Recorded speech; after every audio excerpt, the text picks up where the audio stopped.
Honestly, I don't remember my life before Skims came into it because it was a dark, dark time. Okay.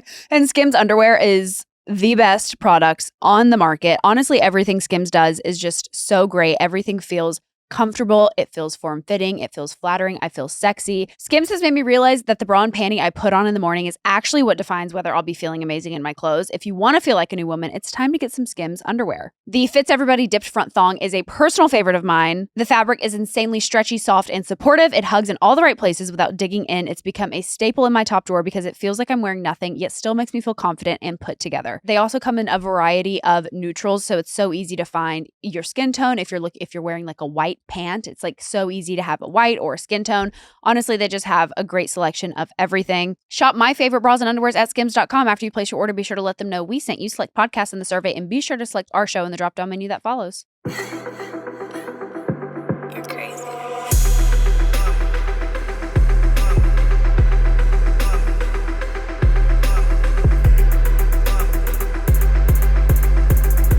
How's it going? Hi, my name's Kim. I'm 39 years old and I need help. My mom is being catfished online and I can't get her to listen to me. It's tough. Who does she think she's in love with? It's an actor from one of those like raunchy romance type shows that is like subscription based on Facebook. Oh, okay. I'm not familiar. Is it like a known actor like that they're pretending to be? Yeah, his name is Okay. 1,000,000% it's not. Yeah. Yeah. Okay. What conversations have you had with your mom? Okay, so first of all, it's also hard because she's only confiding in me. You know, I've got a brother, a sister, Mhm. and we're close. She's married to my dad for over 35 years. You know, we're a close family. It's like totally weird. And I don't know why she's only told me this, but she just called me one day a few weeks ago and was like very tee hee hee about it. And she was like, I think only you could understand this. And I don't know, she loops me in with this type of behavior for She's some not. reason. And then She's no longer married to your dad? Is that, no, she is. She's still married. She is. Oh, Yeah, married like over 35 years. Yeah. okay. Wow. Yeah, which is like a extra element of So your mom's like having an affair with a catfish?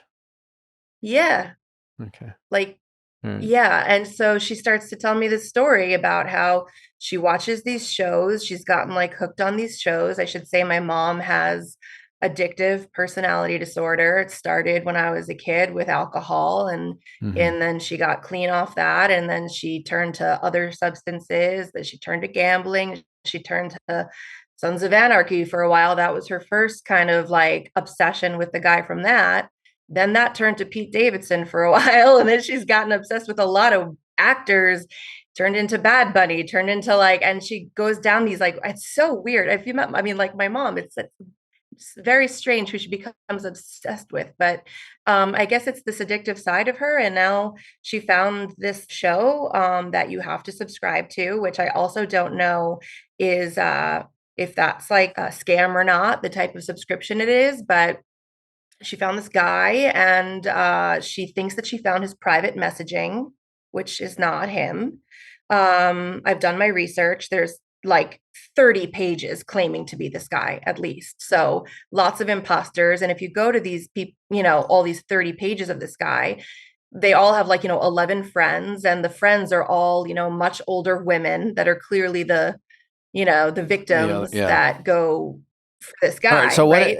have you confronted your mom yet, or have you just listened at this point? Well, I listened at first and it's really tricky to talk to her because she's got a lot of like personality kind of issues. You know, she's like really tough, like bipolar and narcissistic personality disorder. And I Mhm. was like raised with like that. So I've always been walking on eggshells with her.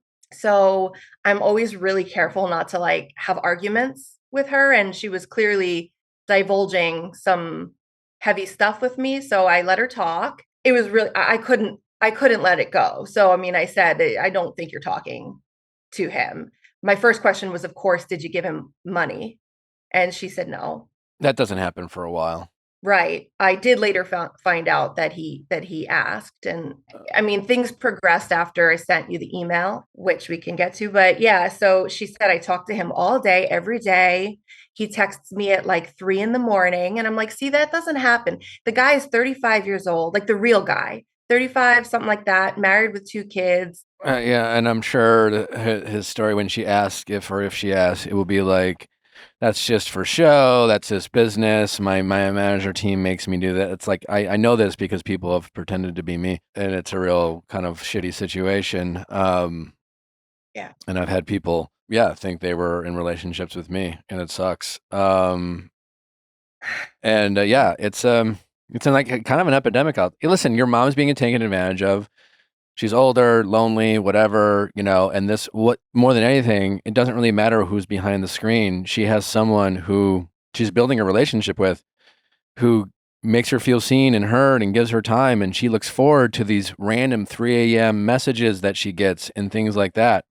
Right. You have to understand that when you confront her, that's what you're fighting against, trying to take something that she's for the first time in a while has meaning. That being said, I wouldn't even say I don't think. I would just say this is not a real person. It's you're being scammed. You do have to try to empathize with, like, I get why it's fun. Because like a lot of the people in your mom's position, and listen, like your mom, older, has some personality disorders. She sounds like real susceptible to being a victim.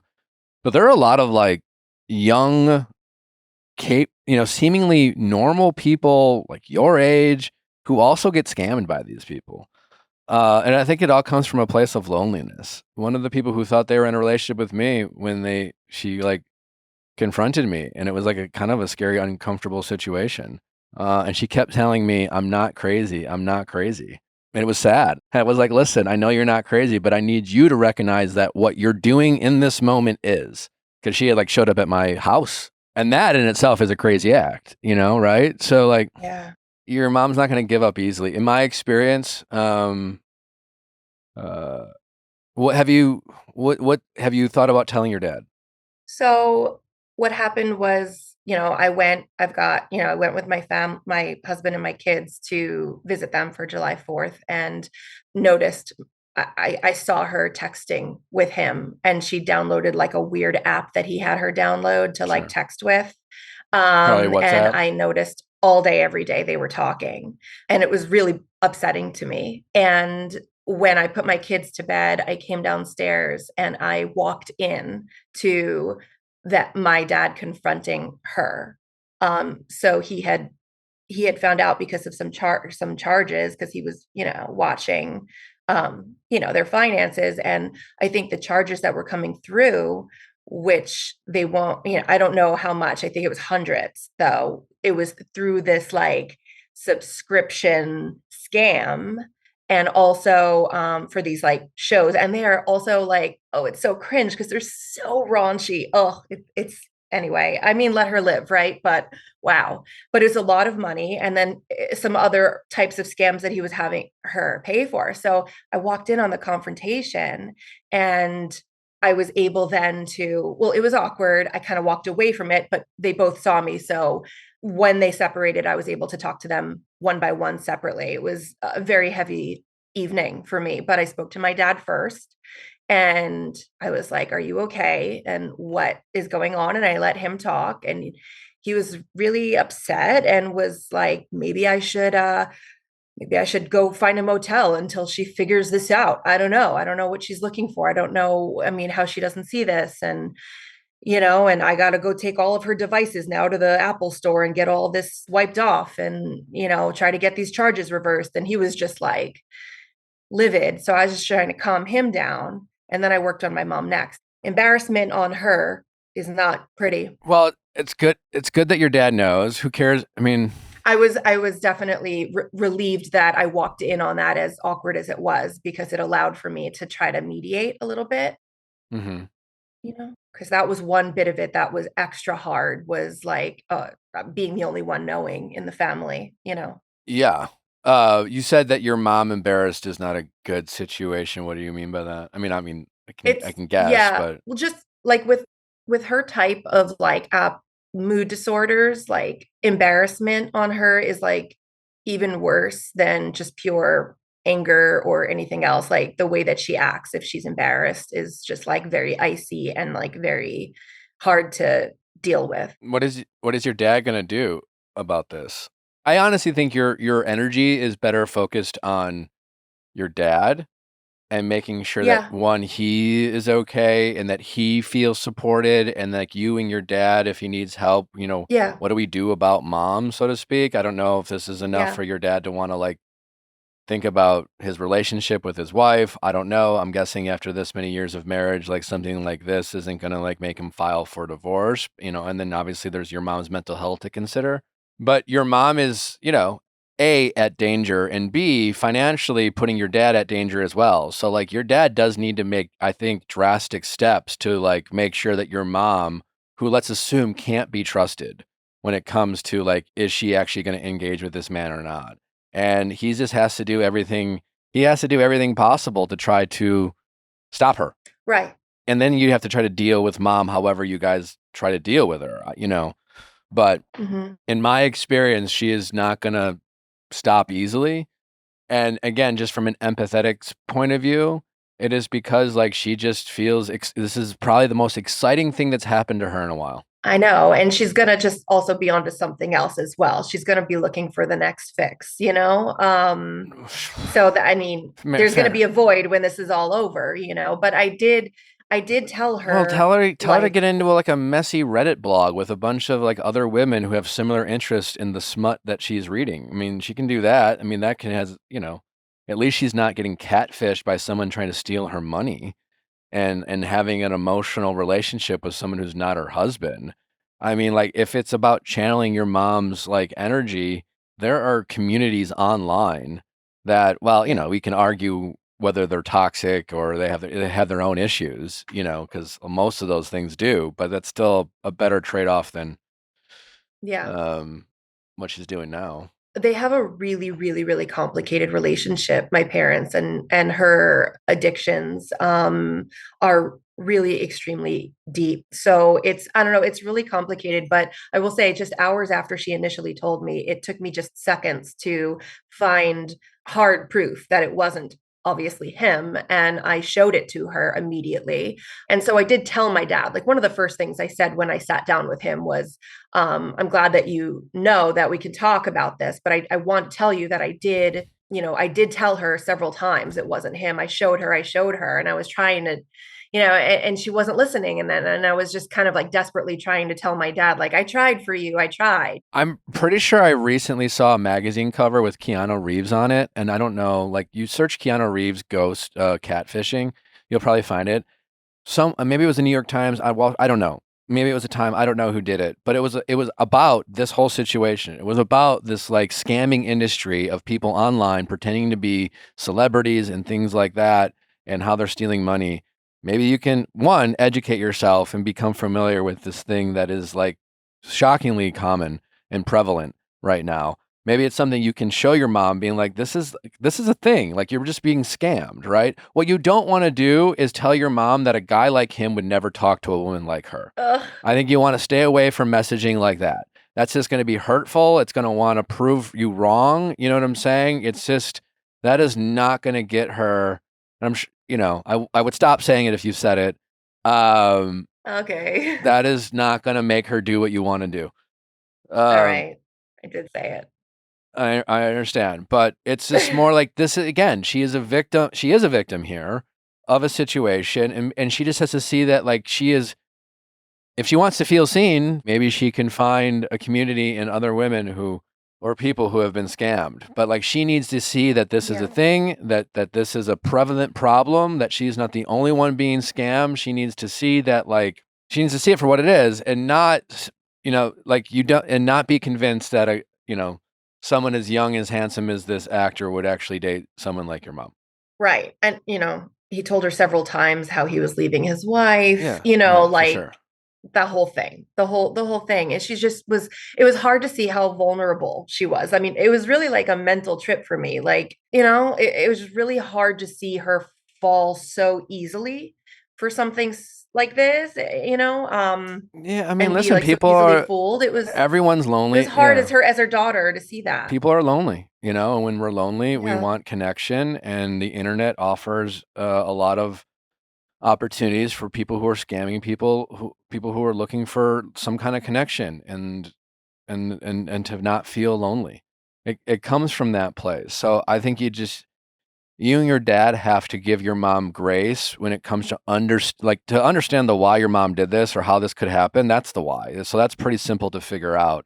And now it's trying to get your mom to a place where she accepts reality and stops putting herself and your dad at risk. And I think you just have to, like, again, I would try to find that article. I would do some research on this, show her that this is a prevalent problem of which she is one of many victims. And I think that's a better way of getting through to her than trying to make her feel like, why can't she enjoy this very fun and exciting thing that's never happened to her and finally has happened to her, and why can't you just let her be happy? Right. And yada yada, by telling her she's not, and you're trying to do that by telling her she's not good enough, is definitely not the way to go about it. No, for sure. Yeah, that's true. And then after, like I said, after all of this fades, I got to talk to my dad about the concern about the moment that we've created this void now. There's now going to be a void where she spent all the time with this guy. She's going to be looking for her next addiction. And that's just like, her pattern too. So Yeah, I even mean, I when don't this is know. all I don't know about over, your parents' marriage, but like, again, your mom does feel lonely. I'm not trying to put this all on your dad or anything, and I'm sure there's a lot of, years of history in your mom's mental health problems, but like, he needs to figure out how he can still be a husband to his wife and figure out that connection, or like, otherwise, or free himself from ultimately as a lifetime being a caretaker of someone who's just, I don't know, putting him at risk. It's a tough situation. I'm really sorry your family's going through this. It sucks. did you ever go on your platforms and like announce like about imposters or anything? Like, did you have to go that far about the people who were trying to be you or pretending to be you? No, I mean, I think one time I posted that, but that doesn't really seem to go anywhere because again, the people that they're faking out aren't looking for that. And then again, I'm sure like these people have built-in excuses and talk tracks of like why when they say, oh, like, they would say like that the person pretending to be me would say that Natalie is like a fake girlfriend and that like I'm being held hostage by my management team. And like they talk about like Hollywood and the entertainment industry is this like spooky thing. And for people who like don't have a glimpse into, I don't know, what feels like a fantasy in terms of Hollywood and celebrity and being on TV or social media, it all seems kind of fantastical and believable for people who really know nothing about that. And it also like, yeah, I guess maybe that just sounds great. I never thought about that way, but and so, yeah, I never did that because again, those like that's not the people I'm reaching by posting that, Right, right. and if they saw it, they would go back to the person pretending to be me or, and say, and they would have Mhm. some bullshit reason to you and I sounds crazy, but for the person who wants to believe them says, well, yeah, I guess. Okay, sure. All right. It's still like in line. At least consistent with their bullshit story, which is that like Right. everything that I post on social is a lie and everything they're being told by this person is the real truth. And he and it's like he's probably saying, I'm just so glad I can trust you and finally open up to you, and I'm just like stuck, and that's why he needs money. The person who like online projects as someone who is financially secure and wealthy or whatever, which is why these people still are able to ask people like your mom for money. Because Right. they over time craft this very crazy narrative. It's all very consistent, but again, I would do some research on this. It's pretty prevalent, and there's a lot of information out there about how it all works. Yeah. Because she doesn't really understand social media and all these platforms and stuff. So she's like very susceptible. Like you Yeah. see on all of the phony platforms that this guy has, it's all older women and they don't know what they're doing. A lot of them don't. Well, It yeah, they seems it's a understand their certain. audience, right? Like they understand their audience. They understand So that's why they're then, infiltrating this kind of like rom-com smut, girl, like yeah, these women who are again, like already in this group are people who are looking for fantasy, right? They are looking to disconnect from their reality and just stream and have some fun a little bit. And then in that group, you have these predators who are trying to find the most susceptible to say, actually, like, let's take this fantasy a step further. So, Right. So now what another question I had for you is like do I keep this from my siblings who I'm very close with? Like, do I keep this secret? I've shared with my husband, you know, I would talk to your dad especially my first. sister. I would talk to your dad first to make sure that he's okay with it. But I would encourage your dad and you to be as transparent with everyone as possible, not for the purposes of embarrassing your mom, but like everyone just listen, if your mom is as struggling as much as she is, it's all hands on deck. Everyone needs to come together to like, kind of like have an intervention to like very support your mom, because it's tough for you to do this on your own. And Yeah, we've done interventions with her. sure, and it is your mom. Yeah. So it's like if we're trying to solve the problem, it's a lot easier solved with everyone coming together rather than you and your dad feeling like you're on an island trying to navigate a very difficult situation that many people have a hard time navigating. Listen, I have people in, I guess, kind of my circle, friends of loved ones who are being catfished, who are still being catfished, who don't want to listen to reason. And I've had, and I have incredible, like, and someone like me still can't get through to them. So it's a tough situation. Wow. Yeah. I mean, I guess it's like so super prevalent. I didn't think, I even had Neve make this person a video and say you're being catfished, and it still didn't work. I love him. Yeah, listen, it's very prevalent, and I think you need to open your mom's eyes into what is literally an industry of scam. Yeah. And let her know that your mom is part of this. She's a victim of a prevalent scam. So I have to care for my parents both in separate ways individually. They both have separate needs here that it's just a lot on my shoulders, but I love them and I got to do this. Yeah. It's just, all of a sudden it's just kind of a lot on my shoulders. What's your relationship with your siblings? I'm really close with my sister. We live in the same town. We both have, 3 kids and work and talk every day. So it's been hard to keep it from her. What's the reasoning for keeping it from her? She's not currently speaking to my parents. It's more so they're not speaking with her. We have like some broken family syndrome stuff, Gotcha. Okay.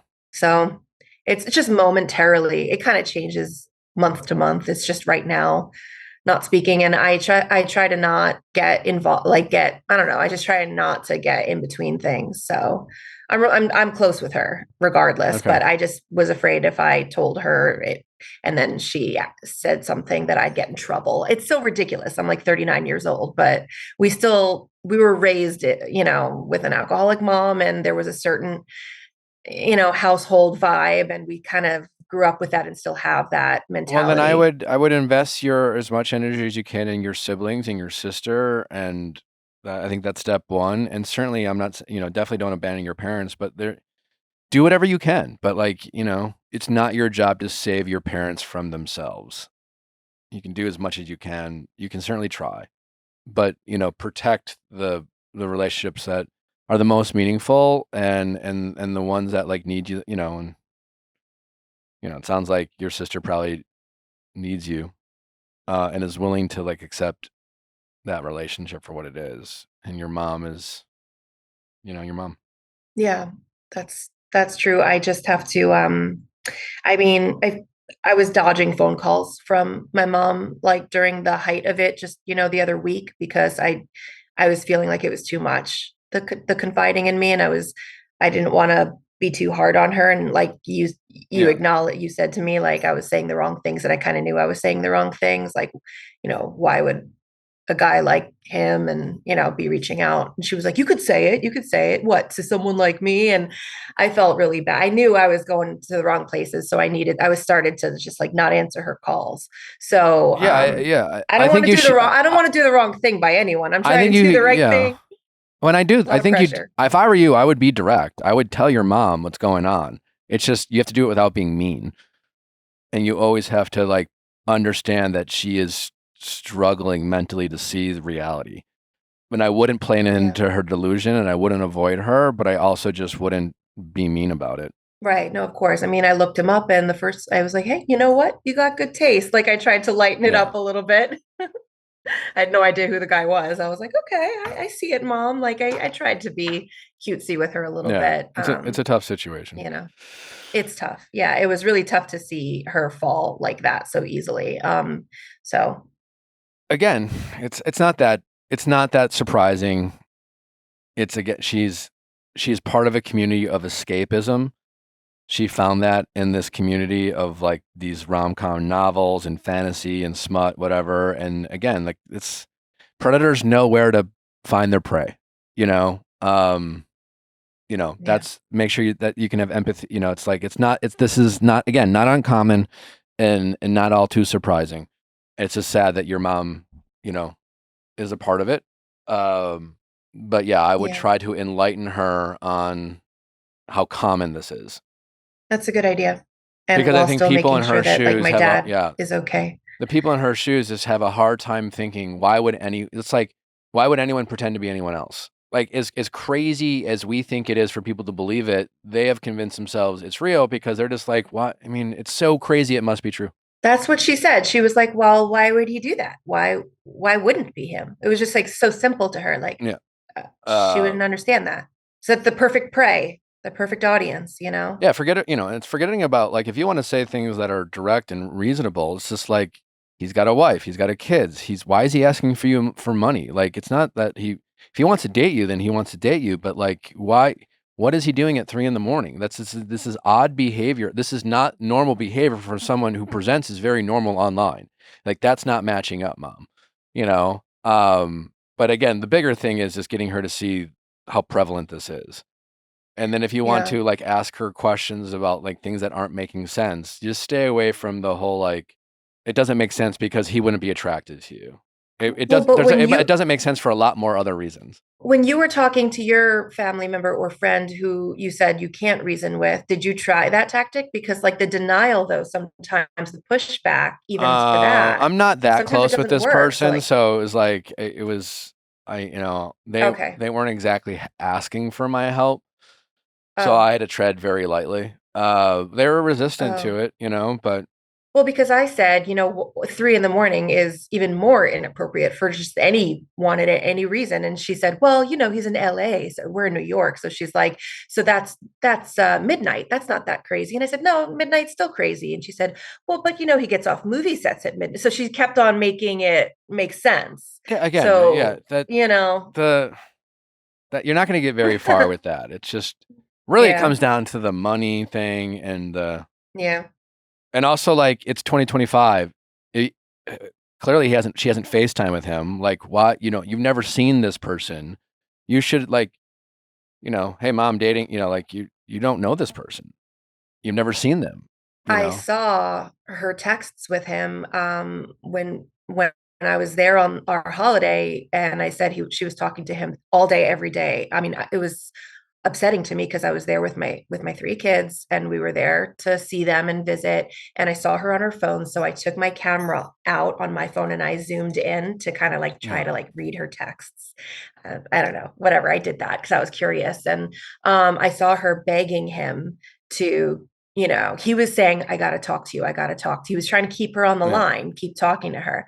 I got to talk to you later. It's important. And she was like, you're making me nervous. Well, can it be a phone call? Can we FaceTime? And he was like, I can't do that. And she kept begging throughout Yeah. the I mean, day that's the thing for you land on. a That's the thing phone you call. stick with. It's just like, it's not that she's too old. It's not that like it's 3 a.m. It's just that like, why can't he talk to you? And again, like enlighten her about the scam. Again, this Yeah. it's very consistent.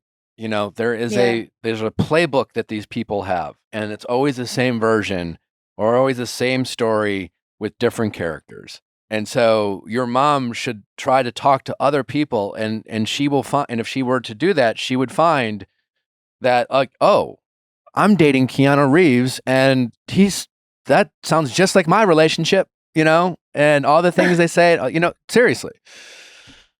Um, that's the It's best way. scary. That's the best way you can try to Yeah. get your mom to see reality. It's not trying to convince her of these little semantic things of like why this person that you've never met wouldn't operate the way that she's saying he operates. It's just, You're right. all right. Yeah. No, you're right. Okay. You're right. It's scary how prevalent it is, and that they've done it to you too. I'm sorry to hear that. No, the internet is it's a dangerous place. Keep us posted. We'd certainly love an update in the future about how I will. things are playing out one way or the other. And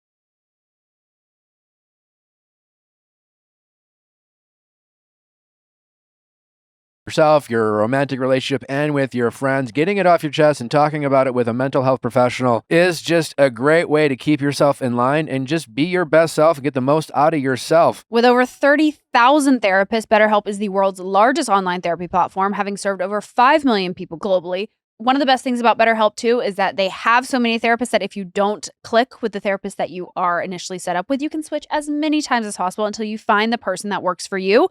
It's also so convenient. You can join a session with a therapist at the click of a button, helping you fit therapy into a busy life. You can do it from a tablet, from a smartphone, from a computer, in your car, at work, in the bathroom, like wherever you want to do it, you can do therapy on your clock. As the largest online therapy provider in the world, BetterHelp can provide access to mental health professionals with a diverse variety of expertise. Talk it out with BetterHelp. Our listeners get 10% off their first month at betterhelp.com/VIALL. That's BetterHelp, HELP.com/VIALL. We're just trying to live up to the version of us, our dogs, Jeff and Steve, think that we are. They assume that we've got it all together. Meanwhile, I'm Googling can dogs eat watermelon and realizing we're out of food and we forgot the flea meds. Well, Chewy had both delivered fast. Now they're well-fed, itch-free, and still think we've got it all under control, thanks to Chewy. With over 100,000 products from top pet brands, Chewy makes it easy to find everything from food and treats to beds and toys, all delivered to your door in 1 to 2 days. They also carry supplies for birds, fish, reptiles, and all other small pets. To support your pet's health, they offer prescription medications, telehealth vet visits, pet insurance, and are expanding in-person vet clinics across the country. Auto ships let you schedule recurring deliveries of the essentials you use the most so you never run out. It's flexible, easy to manage, and you can change or cancel at any time. Customer support is available 24/7 by phone or chat with expert advice always on hand. We find that super beneficial. You never know what your dogs get into when you have to ask some questions about like what they should or shouldn't eat and what's dangerous. And it's great peace of mind having that customer support available 24/7. Honestly, it's so impressive just how much Chewy has on their website. The convenience of the auto ship is such a huge time saver and gives such peace of mind. Chewy has everything you need to keep your pet happy and healthy. And right now you can save $20 on your first order and get free shipping by going to chewy.com/VIALL. That's chewy.com/VIALL to save $20 on your first order with free shipping. Chewy.com/VIALL. Minimum purchase required. New customers only. Terms and conditions apply. See site for complete details. How's it going? Good. How are you? Good. What's your name? My name is Claire. I'm 24 and I just dumped my boyfriend of 1 month and I'm wondering if I did the right thing. Okay. Why are you questioning your decision? He was pretty much the only guy that I had met who treated me very, very well. And I would say the way that I would expect to be treated. And so that part of things was great. But then in terms of who he was and some lifestyle, I guess, concerns that I had, I didn't think we'd be like the right match in the long run. Tell me about some of those concerns. So the first one was definitely lifestyle. I'm someone who is a very active person. I try to take care of myself, watch what I eat within reason. Like I still like to have pizza and whatnot, but I just care. And I guess when we started dating, I was kind of under the impression that that was something that like he was mindful of as well. Like he kind of said that he liked exercising and it was a part of his routine. And I'm not saying that I need someone to be like a massive gym rat and like run half marathons. It more so was I noticed that he was coming home from work and he was smoking, he smoked weed. Okay. he was coming home from work and smoking weed immediately after work and then also before bed, and then sometimes another time like in there. I knew he smoked, but again, I was under the impression it was only before bed to help him sleep. So I noticed that, and then I noticed he was eating quite a bit of junk food. A lot of money was getting spent on like Uber Eats, ordering out. So that was just one area that I did bring up to him. And I mentioned, like his thoughts around kind of his eating and if he is looking to get back into exercising. How old is this guy? He's 25. Okay. And how does he look? Like, does he look like someone who has been eating unhealthy for a long period of time and hasn't worked out, or is he like in generally good shape, but you just noticed after a month of dating him that he had some unhealthy habits that could lead to bigger issues in the future? Yeah, he was in good shape. He would comment a lot about changes that he had seen in his body and how he wasn't happy with it. Okay. I was like never making comments about that, but I just said to him, like, if you want to work out together or whatnot, like I'm more than happy to do that with you. But it just what I'm saying is I don't think it was really like something top of mind for him like it is for me. And we were just kind of different in that sense. Okay. So What else? that was one area, lifestyle. The other area was with, I don't want to say like temper, but he had a lot of conflict in his life. And that was a pretty big red flag for me. So from the time we started dating to when we got formally into the relationship, it was like, I guess 2 months total of being together or knowing him. And first month, I was like meeting the people in his life and didn't see like too many red flags, but I knew that he had a pretty, I guess, intense family dynamic. His mom had left his dad, and his biological dad was no longer in his life. There was a pretty tumultuous like upbringing there. Anyways, I don't want to get into like his whole family dynamics. All right. So to sum up, if I'm hearing this accurately, you learned about some essentially like family baggage, and then you noticed some small behaviors in him that, coupled with understanding his family baggage, kind of made you concerned about his potential. Yes. Okay. What else? Yes. So, well, from that conflict with his family, I saw a really big ego. And that was one of the things, honestly, that was like the kicker for me that completely turned me off. So can you tell me that story in terms of Like an example, yeah. So he had gotten into a pretty big fight with his brother around this like house that they own. The house his brother owns, it's in his name. in whose name? The house is in the brother's name, Gotcha. Okay. which is not my ex-boyfriend. Gotcha. Yeah. Okay. So my ex-boyfriend was telling him to do something in relation to the plumbing because that's what he did for work. Pretty much, I guess the brother didn't listen, and I wasn't there when the fight happened. But when I got there, there was beer thrown everywhere. His mom was like pretty much in distress. She's she dealt with some like domestic violence, and so any type of arguing and whatnot seems to really obviously trigger her. And so after that fight happened, I talked to him about it to try to understand, and he just immediately was blowing up.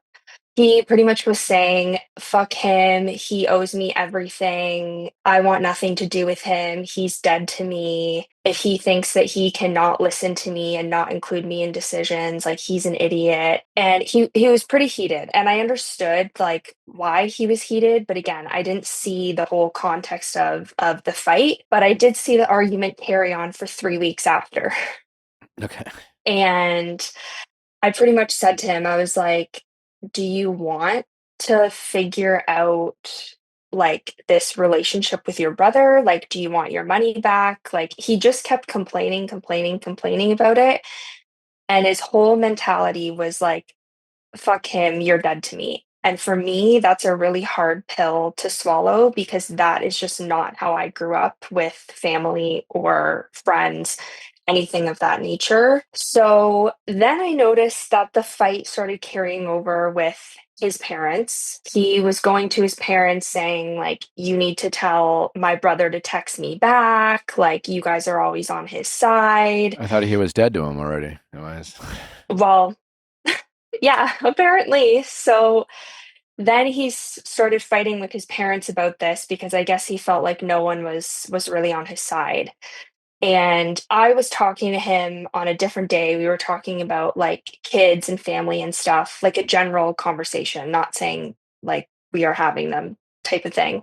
And he said to me, like, one thing I want you to know is that if we have children, like my family's not going to be around and in the picture. Like, I don't want them there and I don't want their help. And I said to him, well, that is not something that I want for my future. Like, I think it is a blessing to have like family around Mhm. who can support and help you in that case. And to me, it just seemed like I don't want to create this like broken home dynamic, like, and have that mentality before I even Sure. bring children like into the world. So it was just more so a bigger picture of like, how is it so easy for you to just want to like cut a cord with people when conflict happens, when you haven't even tried to talk something out, have a conversation? It just was like 0 to 100. Like, Mhm. he's my brother. And then the next day, no, he's not my brother. I want no part of it. Is he the oldest, youngest? Your ex? Where does he fall in line here? He was the middle. Okay. Anything else? I guess I just noticed too, like when we were around his friends, the ego was there. Like, I didn't even really see a friendship. It was like they were all just like trying to one up each other's careers and also talk about money and talk about like jet skis and like cottage stuff that they were like wanting to buy. But it didn't seem like friendship to me at all. That's just kind of 25-year-old men, though. I guess. Like, I don't know. Yeah, maybe. I mean, yeah, sure. What let's Um, what about what did you like about him? You mentioned when you first called that he's treated you in a way that yeah. you honestly haven't been treated. Like, can you explain Mhm. that to me? Yeah, like he was the first person who I dated who was beyond considerate. I have like been in previous relationships where that power dynamic is usually, I'm used to, I think, the male having more of a, I don't know, a hold over me, I guess. I don't like to frame it like that, but the power dynamic was off. And he was like beyond considerate, whether it was, it might sound ridiculous, but like grabbing my phone, plugging it in for me at night, or I know if I was on the side of the road and like blew a tire, he would be coming there, no problem. If I had said to him, I need a new kidney or something, he would be like, okay, no worries. Like, we're gonna get it done right now. I'll Mm. give you my kidney. Yeah. Like, he was just very considerate in the way that he talked about our weekends together, considering me in the week ahead. He was very mindful of my schedule and he just cared. Like, he really did care about me. He just wanted to really make me happy.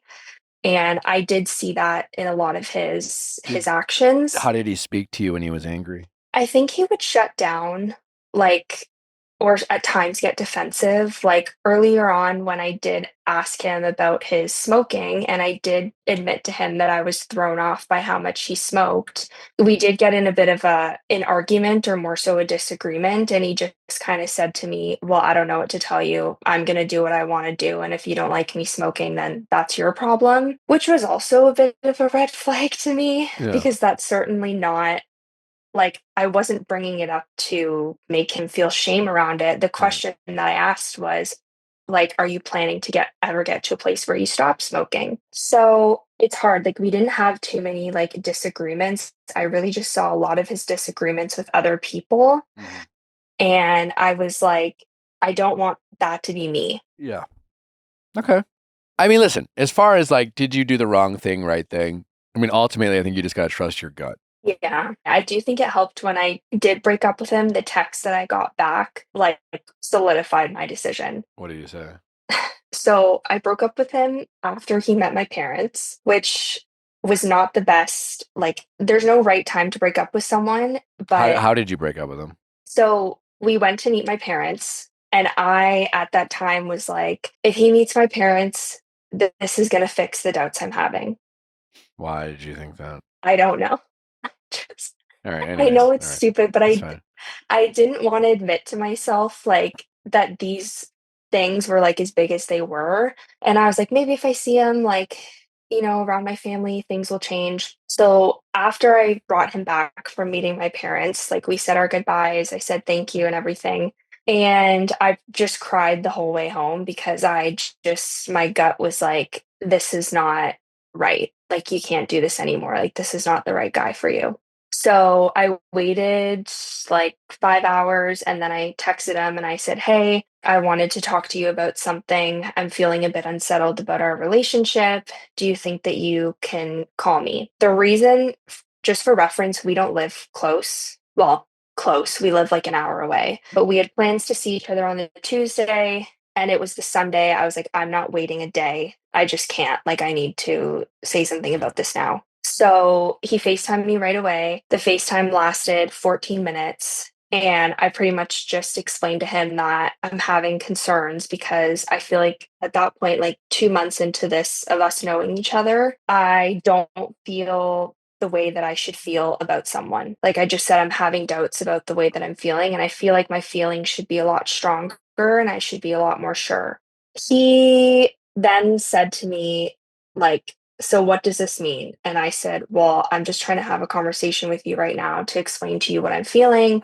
He then said again, what does this mean? What does this mean? What does this mean? And I said, okay, so I think that we should break up. And he said, well, do you want to have a break? And I said, no, I don't think a break is going to do anything. Like my feelings are my feelings and I don't see them changing. Then, for reference, he went on a vacation before we officially got together with his friends to an all inclusive. And so the first words out of his mouth after I'd said we should break up, the first thing he said was, I can't believe I was loyal to you on vacation. And I said to him, do you want a gold star? Like, I don't really understand what that Yeah. does to say that. And I just said, I was like, look, I understand this is a shock. I get that you're mad and upset and like this is catching you off guard. I said, I'm happy to like talk about this later if you want, like once you've like thought about it, I don't know, had a chance to like calm down. And he just said, no, I don't want that. I gotta go. And then hung up the phone. So then he texted me and said, this sucks. I really like you and I'm confused and I'm hurt. I said, I completely understand that you feel blindsided and confused. I'm sorry that I took this next step. I felt like I needed to be honest about what I was feeling. It wasn't my intention for things to work out this way. At the beginning, I did like you. I'm very appreciative of how you treated me, but I know that I shouldn't ignore this feeling and it's important to be honest. Like I said, if you want to talk more, I can. And I also understand not wanting to if you're angry. I'm really sorry that I hurt you. Didn't hear from him. And then he started sending me texts. Was it the smoking? Did we move too quickly? I'm willing to quit for you. And then I pretty much sent him a text back, pretty much reiterating the same thing as I did before. And his response back to that, for reference, in my previous relationship, I dated someone for about 8 months and that ended because he said that he didn't think he would be able to love me. So I pretty much told him I didn't want to give it another chance. And he said, yeah, you date some guy for 8 months that didn't even love you back, but won't give this a real shot. It's probably in your best interest to have these conversations in person and be forward. And then he said, bye. Okay. And then I just said, your want to try and tear me down and comment on my past does nothing for me. You can be mad and upset, but if you're going to speak to me like that, I won't be giving you a response. And then he said, I miss you. Please give me another chance. And then I sent him like another same text, pretty much reiterating what I had said before. That's definitely not helpful. But I offered to get on the phone. Like, I know. I'm like, Listen, just call me. I would have given you more answers. There's no perfect breakup. I mean, you clearly did your best. You were trying to like do the right thing. All right. So like, what's stopping you from like feeling like you did the right thing? Like, I know I did the right thing. I guess it's just, I feel a lot of guilt. Like, I've never been in the position really of like breaking up with someone. Okay. And I feel like a bit of an idiot, I guess, Why because an of the way idiot? he treated me. Okay. Well, listen, So listen, like I said, should you break up with them? Should you not? Ultimately, I think you should trust your gut, right? Mhm. And I'm not in the business of convincing people to get back together with people where there are some clearly justifiable concerns that you had. Just for the sake of since I have you on this call, and for the sake of what can we learn from this situation, so to speak. Yeah. When you told this story, I feel like I was able to empathize with his point of view better than maybe you were able to empathize with his point of view. Not, again, like I think there's a huge difference between a justification and empathizing, right? Empathizing is simply understanding where a person's coming from, right? Justification is more like justifying why you're doing something, right? So I can empathize with why someone might say smoke weed or react emotionally in a situation. Doesn't mean I agree with those actions of how they handle it, but I can at least understand why they did it, right? Because the alternative is being like, that's Mhm. fucking crazy. I mean, that there's just, I don't even understand why they did it. That's fucking nuts. It's not a coincidence that this is a man who you felt like really would do anything for you, and that he's a middle child with some deep-rooted feelings about his family, right? Not his reactiveness about his family. I can understand why you feel uncomfortable with that, and justifiably so. It makes a lot of sense. Mhm. Doesn't make it right that he's doing it, but I can empathize with where it comes from, right? Mm. He, seems like middle child, maybe he just feels like he gives, and he doesn't feel like it's reciprocated. Now, that's also important to note that Yeah. he doesn't give for free. Most people don't, right? And so it's not a selfless act of generosity, which is fine because Mhm. it's an act of love.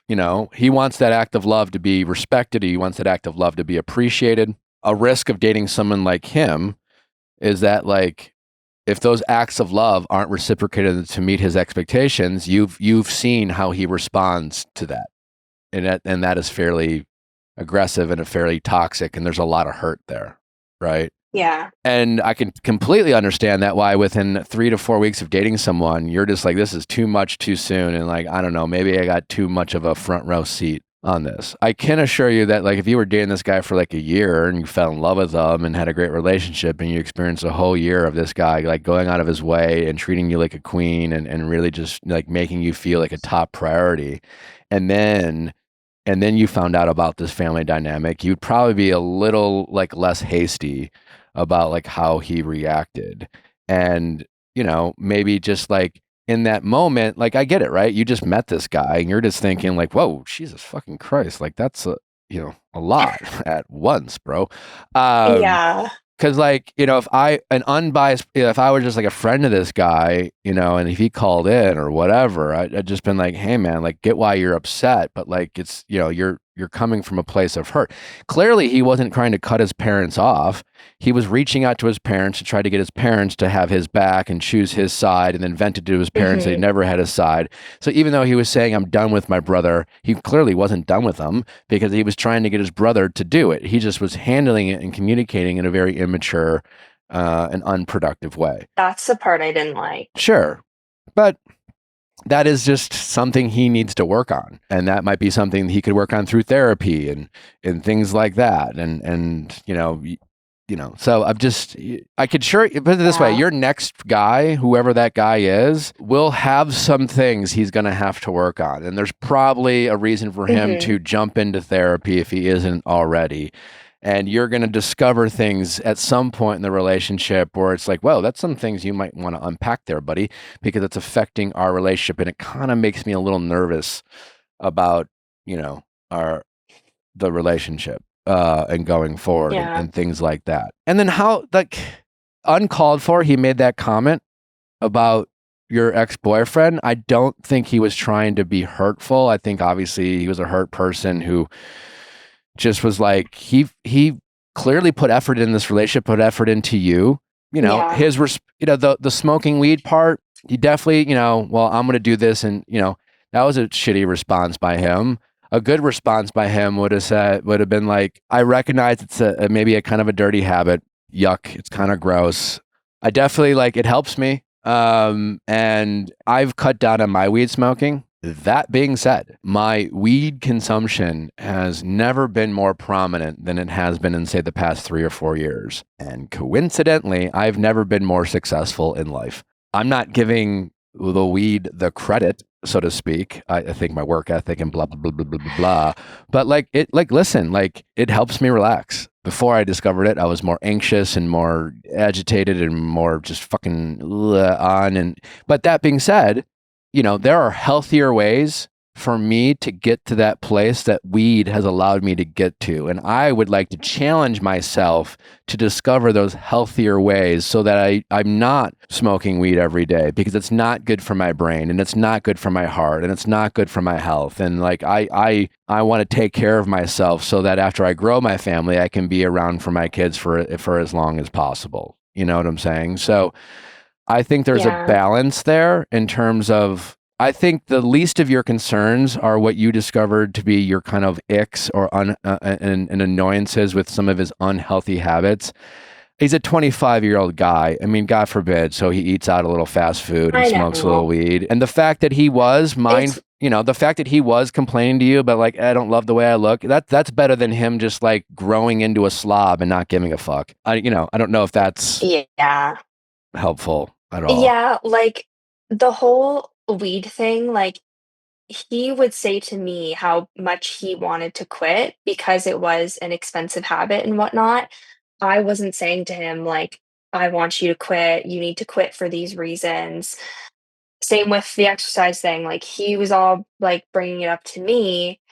And regardless, I think a part of me was turned off by it. And I was just disappointed by it. He had to smoke before meeting my parents. And I just was that doesn't sit right with me.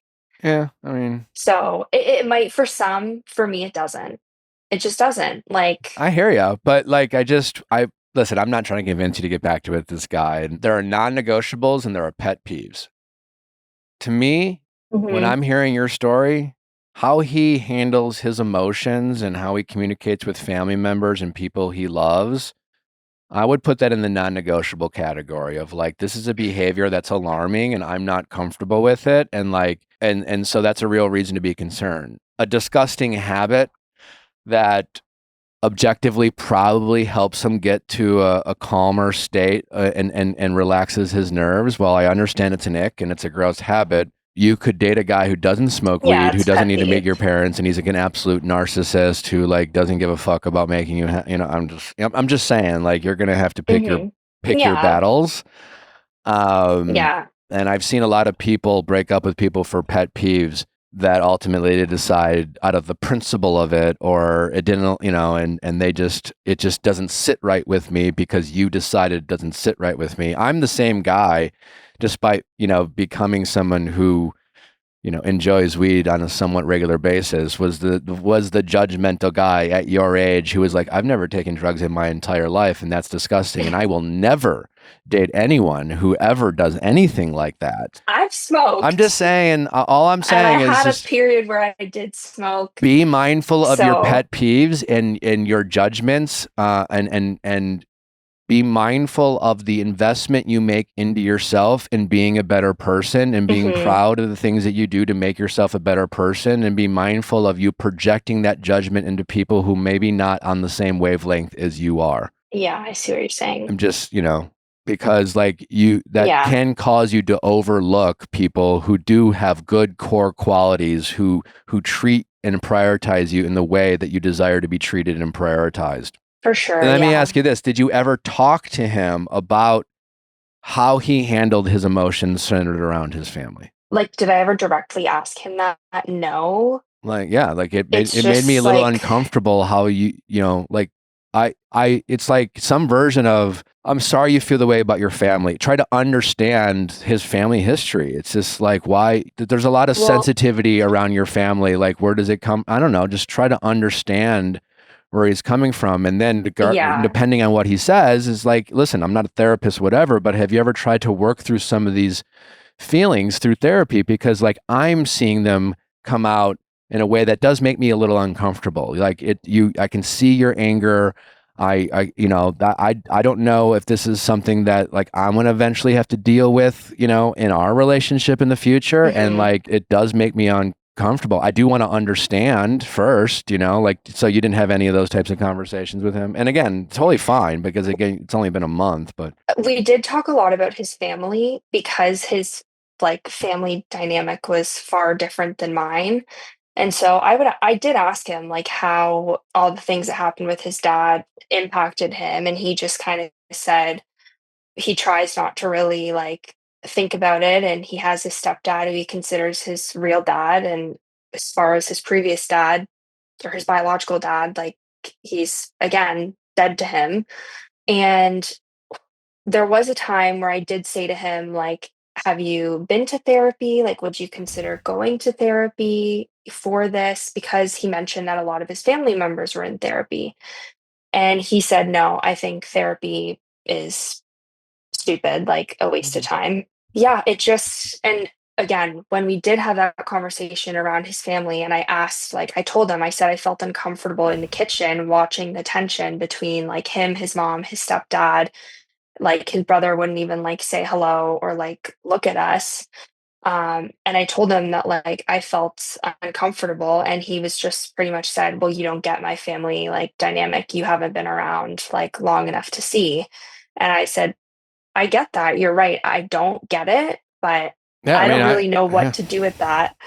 A terrible response by him. Also, like I've dated people who I felt like were very reactive, and I was like, you can't talk to me that way. And their response is like, this is how me and my family talk to each other. And I was like, good for you guys, but I have no interest in like having that like be how my family dynamic is. Yeah, I mean, listen, I it's not your responsibility to do anything. But if you were looking like just for how you can handle things in the future, I would have maybe been a little more honest with him about why you feel the way you did. Because the way you broke up with him, you were just like, my feelings changed, as if it was just some like random thing that he wanted, and he wanted to identify what that was. It really was centered around his emotional irregularity in his family dynamic. And yeah, he had a shitty, which you kind of brought up, but like, yeah, you could have said, listen, like, that dynamic made me uncomfortable. And when I tried to talk to you about it, I believe in the efficacies of therapy and just working things out and talking through issues so that like we can handle,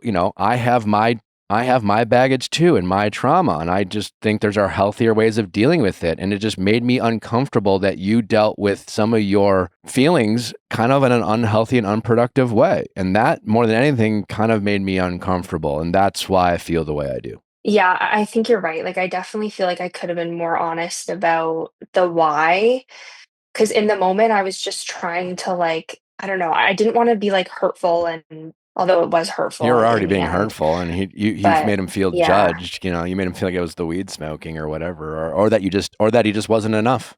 yeah, no, I think it is a really good lesson. Like, I wish I was just maybe more honest about all of that. Because it's like a lot of young men have that same like, therapy's stupid or whatever. But at some point he's probably going to learn that this his pent up rage or feelings towards his family is gonna continue to bleed into relationships, and so he's either gonna have to deal with it or not. But Yeah, and that was ultimately my, I think, observation, which I think is what I should have said how long ago did you break up with him?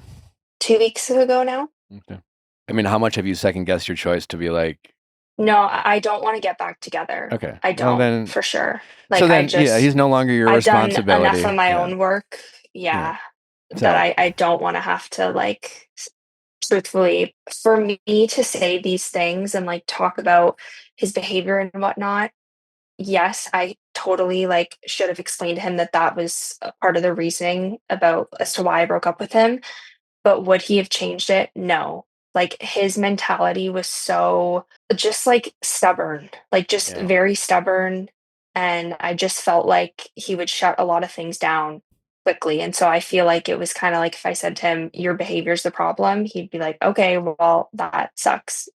Like, sucks for you, was the vibe that I got with a lot of things. So, well, again, he's not your responsibility. You don't owe him anything, and if you're not second guessing your choice like that, then I would just move forward. But yeah, I think in the future, it's tough to be direct and honest, but Yeah, it's a shame because it sounds like this is a guy who really wants to connect with a woman and be a good partner and probably give and feel love in ways that he didn't have with his family. And so that's a guy with a lot of potential. But right now he's just potential with a lot of growing up to do. No, that's helpful. I think now I know better steps to take, for breakups in my future. Yeah.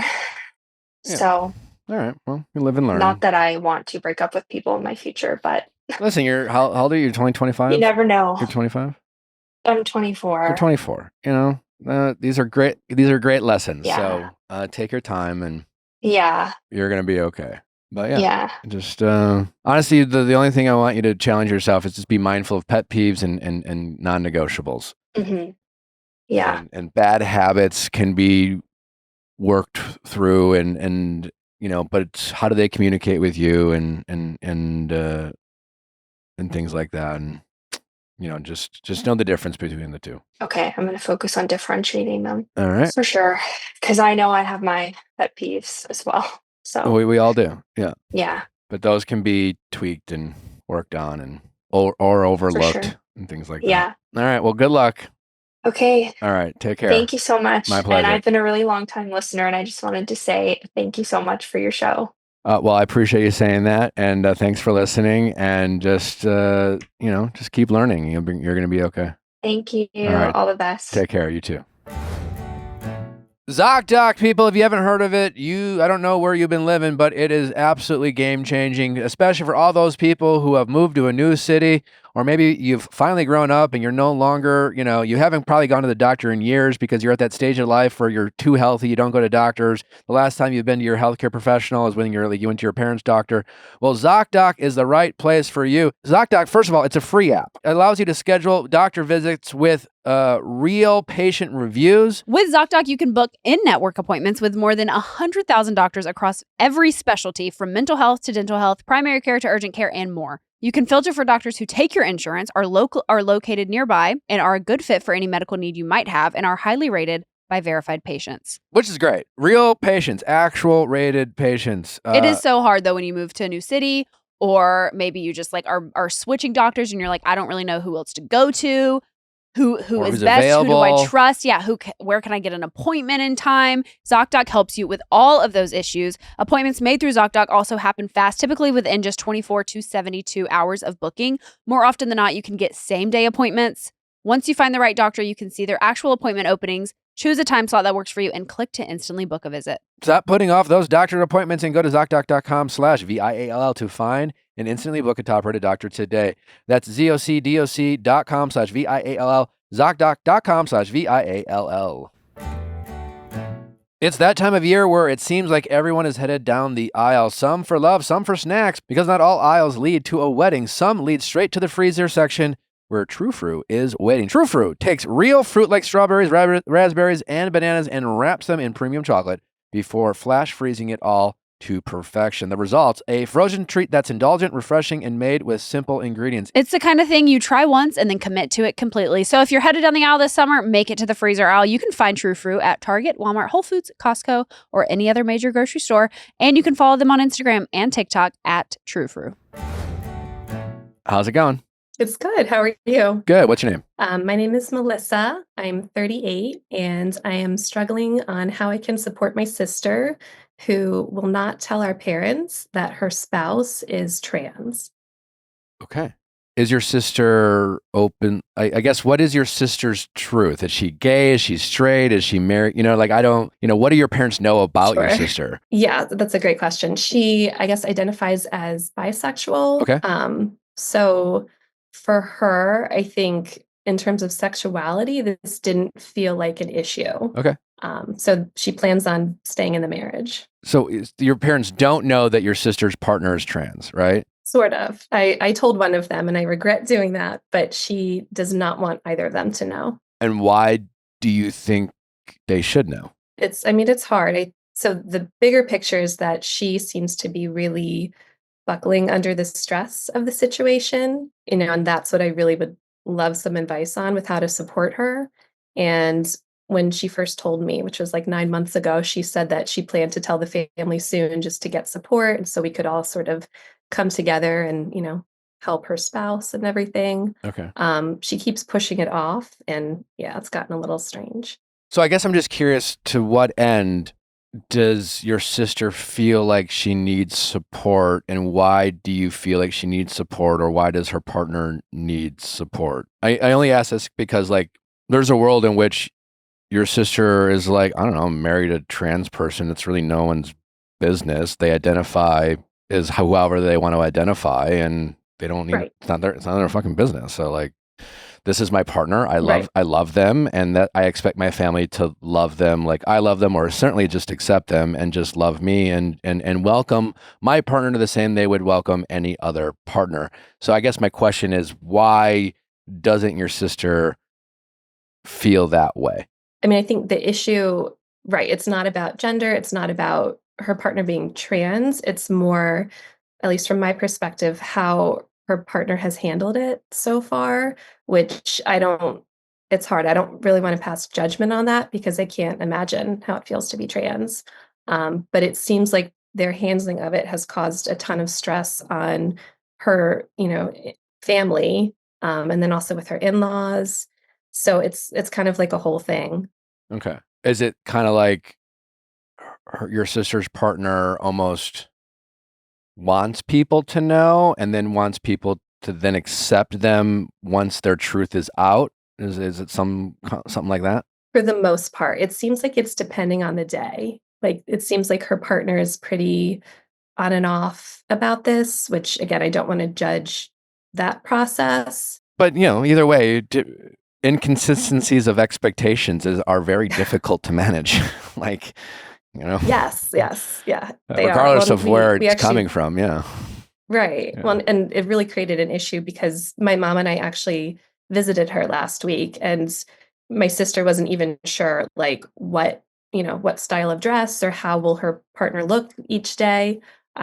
So that part was really stressful because I didn't want to know this and then have my mom find out just by being shocked. But it did go okay, so that part's good. Which parent knows the truth? My dad, the one I'm closer to. And how did dad handle it? At first, pretty well. I really feel bad, but the reality is I was 9 months pregnant when she told me, so I was really stressed, really anxious, and I saw my dad a couple days after finding this out, and he was, just like usual, like, "How's your sister doing?" And I just started crying. And he was like, "Okay, now you have to tell me what's going on." So I did, and he was awesome. He was like, "Okay, we love your sister. We're a little concerned because this is sudden and shocking, but, we'll be there for her whenever she chooses to tell us." Okay. I think at this point, he's feeling pretty hurt that it's been almost a year that she hasn't told him. So your Um, dad knows, but your sister doesn't know that your dad knows? Okay. yes, yeah, and I feel guilty. You got to let Yeah. go of that guilt. And It then wasn't, another like you weren't, you You think made a so? I mean, you made a mistake. It came from a place of love. You were 9 months pregnant. I don't know. And your dad has done what I think is the right thing, which is to still respect your sister's wishes.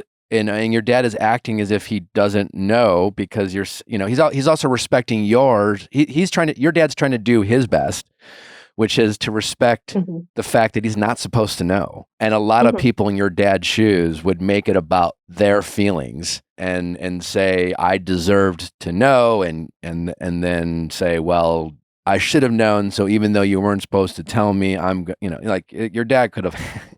Yeah, I mean, yeah, I think you got to let go of the guilt, because it wasn't yeah, like you didn't choose to, like, again, first of all, it just kind of came out in a moment of emotions, and it hasn't caused any harm other than it's made your dad feel a little sad. And I think dad's gonna. sort of. So what do you mean? Well, so the other piece of that is that my mom doesn't know, as I said, and my parents are divorced, but my dad's a really good guy, and he just hates that he knows this, but my mom doesn't. He feels like he's betraying her, but my parents are really different in terms of their, I'd say, emotional maturity and the way they react to things. So I don't want to tell my mom as well.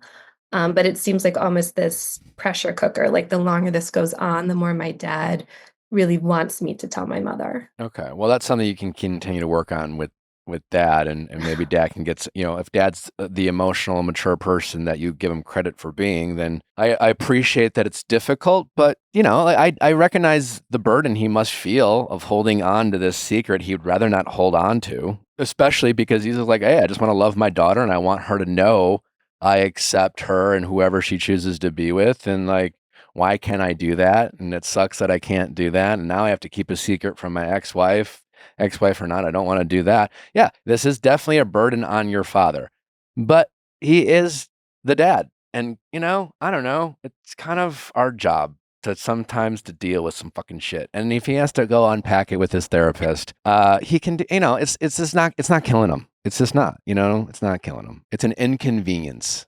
It's annoying. It's frustrating. I'm sure it causes him to like vent, but he can deal with this. I don't know. It's not the end of the world. And this is also not about him. It's not. It affects him. I doubt it. I don't doubt that. The focal point of this is not about him. And that's why he probably has kept his word and kept the secret. Because he, despite his feelings and frustrations and stresses it's causing him, he recognizes it's not about him. What conversations have you had with your sister about this?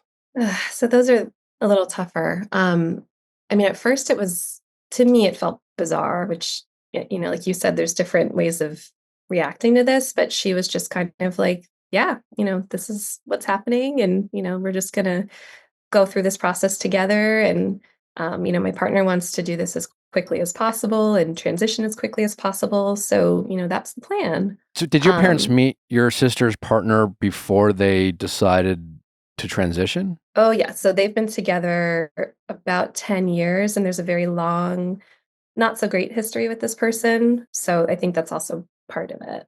How have they not noticed any changes? Oh, we don't live in the same city. So They my just mom haven't and seen I them. visiting last week, I'm sorry? They just haven't seen them. Does your sister? I just want to make sure what does your sister partner identify as a she or he? So I don't want to. I'm sorry. Yes, sister's partner is a she. Okay. Yeah, identifies as she. Okay. So they haven't seen her since her transition. Not quite. There've been a couple FaceTimes here and there that my parents have done with the grandkids because they have 2 kids. And in some of them, her partner looks like the cisgendered man that we've all known them to be. And then in some of them, they are wearing like a ponytail wig and feminine clothing like Skims. So they've definitely had some questions about that. How is your sister approaching this with her children? They're really young. They're 1 and 2, Okay. so I don't know that they've had any no. conversations, Okay. Yeah. but You're kind of irrelevant, I guess, right? The challenge part is like what you said earlier is that you're not sure how your sister or her partner wants to approach this, right? Because it seems to change. Right. Well, right. And I think another piece of it is that like I'm a therapist and they know that. So they keep asking for my advice on it, but I tell them I don't specialize in this area, so I don't really want to give them advice. But what I do, like my gut tells me that the goal of going as quickly as possible with this, when her partner says they only realized this about themselves, at age 32 for the first time, that to me feels like we need a lot of therapy and a lot of good work there. Yeah. And they don't like to hear that. So the conversations are a bit tough when why we not? talk about it. Why don't they want to hear that? How do you think they receive that information? I think they receive it like, there was a problem after 32 years, a solution was finally discovered. And so we need to just, full steam ahead and do these interventions and hormones and surgery and everything and just correct this issue. Gotcha. And so that's what they've said anyway. And I'm guessing that they're then maybe receiving your advice that you have given as resistance to their realization about who they want to be. Right. Like as right. if therapy is something to make them reconsider their choices. Right. Which is compounded by the fact that her partner's parents are saying that. They're saying, we want you in therapy for a really long time. We've gone 32 years and never saw any signs of this. So we don't think you're correct in identifying the issue, which I've never said. I mean, I don't think that's for any of us to judge. But I think when I say, hey, can you slow this down? Can you do some really good work in therapy? I think they view it as like I'm on team the Sure. parents. Yeah, that's tough. That's a tough needle to thread. I mean, other than you could just simply say, I support you in your decision, and I just want you to know that. But I also think whether it's transitioning or anything else, it's just like good to always be in tune to understand why you're making some of the decisions, or maybe just understand why this is something you weren't able to like discover earlier. I don't know. Maybe there's some other things we can unpack. I think you should get into therapy as a way to help with this transition, not in any way. When you say things like slow down, that is going to be received as I don't trust you. I don't, you might be thinking about this incorrectly, and then I'm sure they might receive it as it's already been 32 years. How much longer do you want me to wait? So I think slow down, which I completely understand where it's coming from, is probably just like a triggering phrase for her. Yeah, it seems like it. It's just like it's a sensitive topic that there's a lot of different opinions, and I think it's always we're all trying to understand it in real time, and I do think most people approach this topic with grace and love and empathy and understanding, and I think sometimes there's a little bit of like fear of even questioning anything for being labeled a certain thing because you're not just on board, no matter what. So it's a challenge. One thing I think maybe this could be advice, which is given that you are a therapist, my guess is you're resistant to offering professional advice for something you're not professionally equipped to give. But I Totally. think you're missing out on the opportunity to give advice from the place of a sibling and a sister that they respect. Instead of saying, I'm not comfortable giving you guys advice professionally, you could say, I can't give you advice professionally. I can give you advice as a sister, but this is not coming from me as a therapist. This is coming from as a sister. And I just want to make that clear because I do think you're missing out on just, you probably can give pretty good advice and you can come from a place of empathy and love. And you're probably, well, I think it's safe to say you're the safest person your sister feels to talk about. And she is looking for support because she also, it sounds like she's not sure how to handle it either, which is why she's coming to you for advice. So I would challenge yourself to not punt the opportunity to give your sister advice and just make it clear it's not coming from a place of a therapist, but it's just coming from a place of a sister. And then maybe I you love could that, say, yeah. and then that advice could be, listen, I understand you don't want to tell mom and dad, but I also think you're not giving them the benefit of the doubt that they love and accept you guys, whoever you want to be.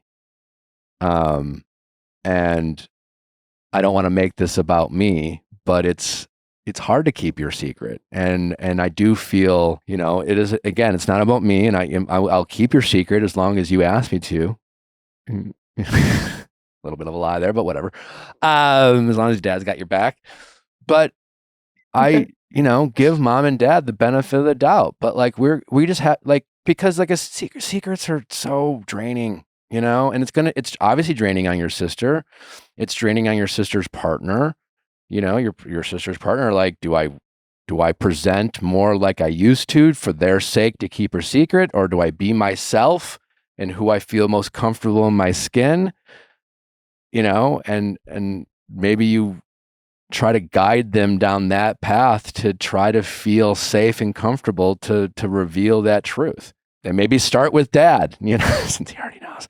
And then maybe dad can help your sister feel comfortable telling mom.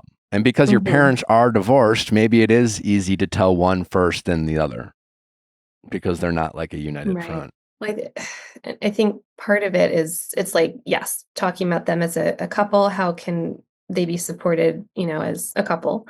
But then also supporting my sister individually. I think that's the part where I'm getting stuck because since this happened, backing up a bit, she told me that her partner told her this the day she went back to work after maternity leave. So she was already hormonally going through a lot, emotionally. So like right. They quit their Wow. job. Wow. Yeah, like the That's a lot very at same once. day. They said, I've had this realization. I can't, keep this in anymore, and here's what I'm doing about it. So on the one hand, it's really beautiful that my sister is like, okay, we're doing this. I support you. On the other hand, since that's happened, and I guess since her partner stopped working and has just focused all their attention on this issue, my sister has taken on, it seems like all of the household responsibilities, everything with the kids, just really running herself ragged. And when we were out there last week, it was really tough to see because her anxiety levels were just at a 10, to the point where both mothers that I saw, both mine and then her mother-in-law, both said to me separately, like, we think there's something wrong with her. Like, she needs an intervention. She needs some sort of, anxiety management. And that's the hard part because when I talk to her about this, she just says, I have to show up for my partner. I have to show up for my kids, and there's No nothing I one's can showing do up for about her. it. Yeah. Exactly. Her partner is, yeah, I don't know what it's like to be in their shoes. And but Same. regardless, she's not showing up for her wife who has 2 young babies and is now supporting those babies, her partner and herself, both financially, emotionally. I mean, that's a lot. That's a lot. And you referenced before her partner decided to transition, there were some issues in that relationship, or at least from your point of view. What were those? I don't even know how to describe her partner. It's just been a very long history of aggressive, rude behavior, like literally screaming in grandma's face and yelling at my dad to serve them dinner earlier, like stuff like that. Just very not okay stuff. So I think that's also a piece of this is, my sisters recognize that and thinks, well, that's because they weren't being their authentic self. And isn't it amazing that now they've realized this and they can be? And it's like, yes, of course. Of course it is. At the same time, I think the rest of us are feeling a little like, ugh, are we sure that this person who hasn't demonstrated the greatest behavior in the past will move through this in a way where, they can still show up for you as a partner and as a parent and all of that? And is still resistant to therapy. No, so they're actually in therapy now, which is good. Okay. Well, that's positive. Yeah. Yeah, because like regardless of why you're in therapy, like I'm in therapy, like therapy, it's just like, Yeah, I think I would start there. I would reclaim your opportunity to offer your sister and her partner advice through the lens of a sibling, and maybe try to guide them down the path to give dad an opportunity to accept them and offer. And it's like to your sister, like you need help. You need help. You can't do this on your own. Let people help you.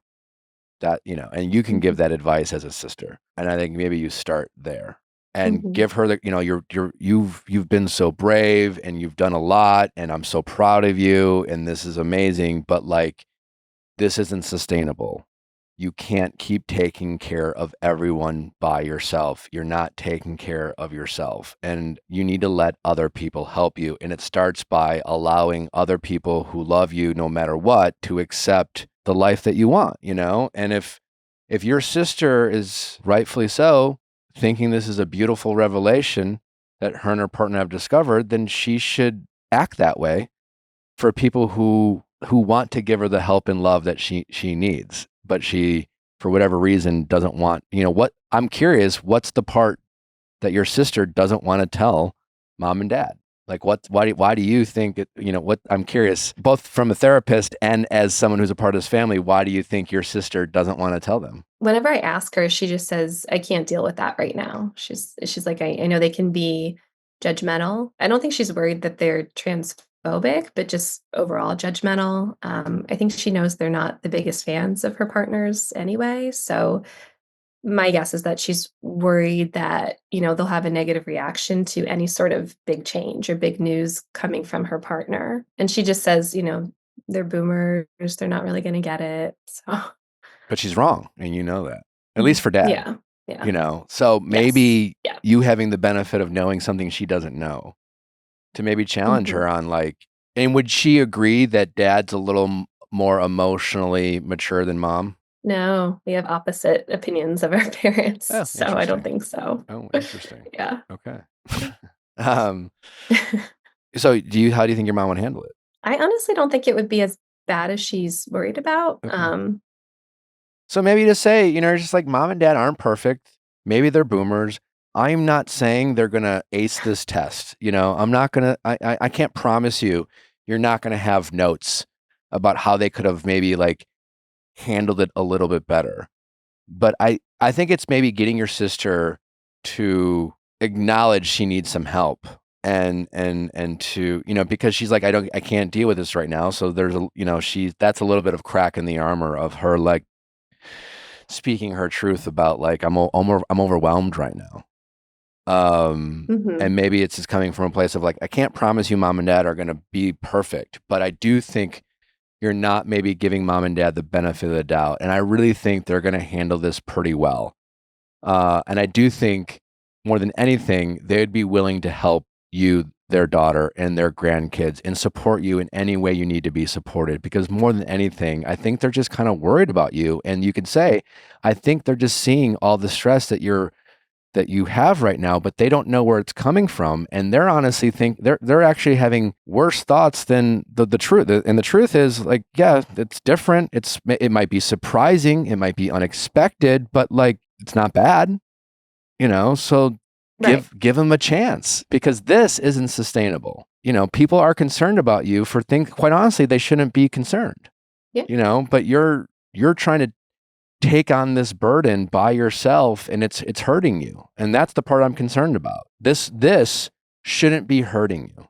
And it is because like you're doing this all by yourself and you're trying to be there for your partner and you're there for your kids and no one can be there for you and you can't other than me. And I'm not sure, I'm doing my best too. Give your family a chance to be your family. And maybe it's like something like that, rather than being like, I don't know what to do professionally. So I just, I don't want to say the wrong thing. And that's the challenge with this topic. Everyone's so worried about saying the wrong thing. So we don't say anything. Yeah. I Yeah. don't know if this is helpful at all. No, it is for sure. And I love what you said about just being there as a sister and not as a therapist, because I think that's where I feel really stuck is I think part of her way of solving this and of getting support is asking me specific questions like, when should they start hormones? And, when should they do this or that? And then on the other end, like her in-laws are really worried about her. And it's like, I'm sorry. I just, I'm her sister. I'm not her therapist. And I don't have any answers to this. Yeah. This is new for me too. So it's like, I don't know what to say to her.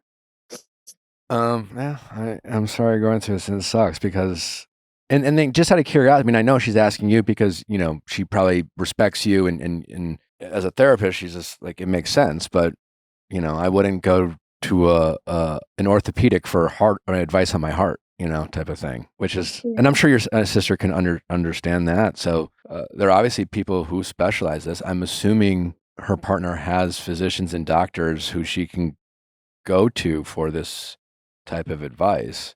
Just try to, I think more than anything, be a sister, don't be a therapist, and try to convince her, try to lead your sister down a path that mom and dad love her, accept her, will be there for her. It may not be perfect, but it's right now, this isn't sustainable, and you are worried about her ability to be her best self, to take care of herself, to be the best mother she can be, all while making sure that her partner is taken care of when their partner is, whether it's justified or not, her partner is making probably everything about them right now. And that's got to be incredibly difficult, whether it's justified or not. And in a marriage, it's not, it's tough. All right. Well, I hope this was somewhat helpful. Obviously I don't, No, for sure. not my expertise either. So it was.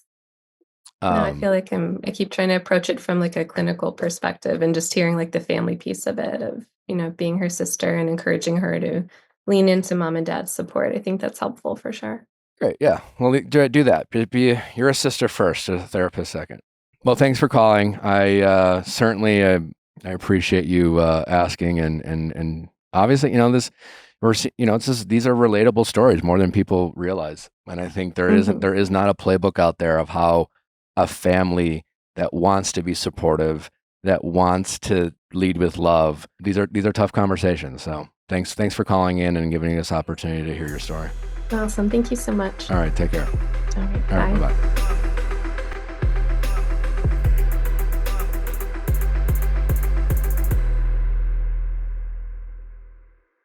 Hey guys, if you loved what you listened to, make sure you hit that subscribe button below. Thanks for listening. We'll see you next time.